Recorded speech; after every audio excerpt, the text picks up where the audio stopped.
Israeli forces have opened fire towards a diplomatic delegation in Jenin in the occupied West Bank.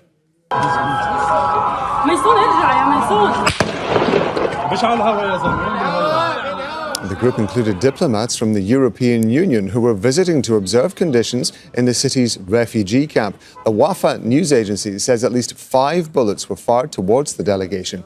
Italy's foreign minister has summoned Israel as an ambassador to the country. In response, we're going to go to Handa Sahut. She's joining us from the Jordanian capital, Amman. She's there because the Israeli government has banned Al Jazeera from reporting inside Israel and the occupied West Bank. Just give us a little idea of what has been happening in Jenin, what the EU delegation was tasked with when they were over there.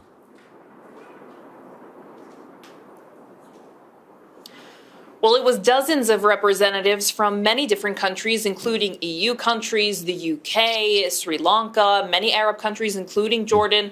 And essentially what they were there to do was kind of get a scope of the scale of destruction that's been caused by the Israeli military since their siege on Jenin began more than 4 months ago. So this delegation was walking through when Israeli forces fired shots. Now, the military says that these were shots that were fired in the air as warning shots, saying that while this was a coordinated visit, they did give the delegation a specific route to go on, and they're accusing the dozens of members who came to see Jenin of deviating from this route. However, the army is now saying, quote, that they regret any sort of inconvenience this caused, and now that the coordinator for government activities in the Palestinian territories, this is a person responsible in the Israeli military, is coordinating with different countries, different diplomats and representatives to kind of explain that this was a misunderstanding.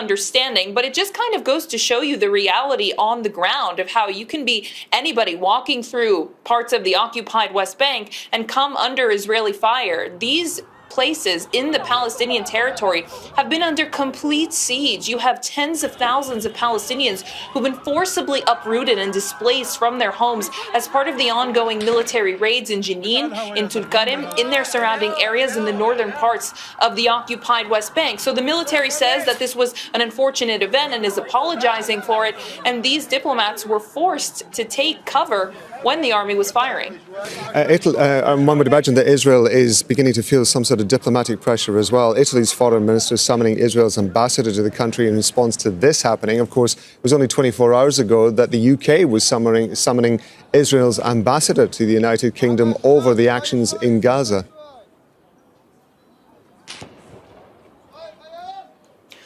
Look, there's been a lot of international pressure on the Israelis, on Prime Minister Benjamin Netanyahu's government. For one, they're expanding military operations in the Gaza Strip, but two, because of their blockade of humanitarian assistance inside of the Gaza Strip, saying that even though Netanyahu had announced they're going to be allowing this very basic and minimal quantity of food to go in, that it is completely inadequate, that it does not suffice, that the people in the Gaza Strip need much more than that, given the Israeli army's operations there, given that they've been under siege for more than a year and a half. So there's been so much pressure, and the largest of those pressures was a statement by the UK, Canada, and France saying that they're willing to impose measures against Israel, including sanctions, if the situation continues as is.